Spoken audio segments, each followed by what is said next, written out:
ನಮಸ್ಕಾರ ವೀಕ್ಷಕರೇ, RH9 ಟಿವಿಗೆ ಸ್ವಾಗತ. ನಾನು ರಾಮಚಂದ್ರ ಕುಕ್ಕಡಿ. ಇಂದು ಬೆಳಗಾವಿ ಜಿಲ್ಲಾ ರಾಮದುರ್ಗ ತಾಲೂಕಿನ ಮುಸ್ಲಿಂ ಬಾಂಧವರು ವಿಮಾನದಲ್ಲಿ ಅಪಘಾತ ಸಂಭವಿಸಿದವರಿಗೆ ಭಾವಪೂರ್ಣ ಶ್ರದ್ಧಾಂಜಲಿಯನ್ನು ಸಲ್ಲಿಸಿದರು.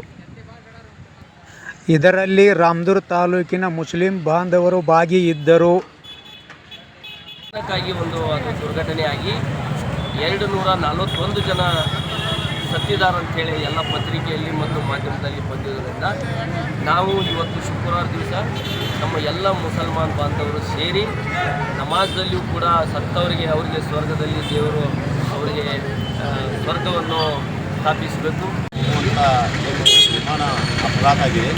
ಇದು ಭಾಳ ದೊಡ್ಡ ಒಂದು ಅಪಘಾತ ಅಂತ ಆಗ್ತಾ ಇದೆ. ಅದರಲ್ಲಿ ಇರುವಂಥ 243 ಜನ ಸಾವಿಗೀಡಾಗಿದ್ದಾರೆ. ಅದರಲ್ಲಿ ಸಣ್ಣ ಮಕ್ಕಳು ಇದ್ದಾರೆ. ನಾಳೆ ಆ ಮಕ್ಕಳು ಏನಾಗ್ತಿದ್ರು ಅನ್ನೋದು ಗೊತ್ತಿಲ್ಲ. ವಿಧಿ ಯಾವ ಆಟ ಆಡುತ್ತೆ ಅಂತಂದರೆ ಯಾರು ಎಲ್ಲಿ ಪ್ರಾಣ ಕಳ್ಕೊತಾರೆ ಅನ್ನೋದು ಯಾರಿಗೂ ಗೊತ್ತಿರೋದಿಲ್ಲ. ಆ ಒಂದು ನಿಟ್ಟಿನಲ್ಲಿ 243 ಜನ ತಿಳ್ಕೊಂಡಿದ್ದಾರೆ. ಅವರೆಲ್ಲರಿಗೂ ಇವತ್ತು ರಾಮದುರ್ಗ ತಾಲೂಕಿನ ಎಲ್ಲ ಧರ್ಮದ ಜನ ಇವತ್ತು ಶುಕ್ರವಾರ ಇದ್ದರೂ ಸಹ ಇವತ್ತು ನಮಾಜ್ ಮಾಡಿ ಮುಸ್ಲಿಂ ಜನ ಆಗಲಿ, ಇಲ್ಲಿ ಕೂಡಿದಂಥ ಬೇರೆ ಬೇರೆ ಜನ ಆಗಲಿ, ಇವರೆಲ್ಲರೂ ಒಂದು ಶ್ರದ್ಧಾಂಜಲಿಯನ್ನು ನಾವು ಅರ್ಪಿಸ್ತಾ ಇದ್ದೀವಿ.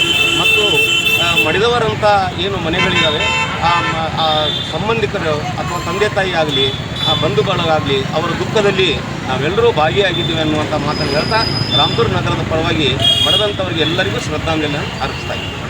ಇದು ನಿಮ್ಮ ವಾಹಿನಿ. ಲೈಕ್ ಮಾಡಿ, ಶೇರ್ ಮಾಡಿ, ಸಬ್ಸ್ಕ್ರೈಬ್ ಮಾಡಿ.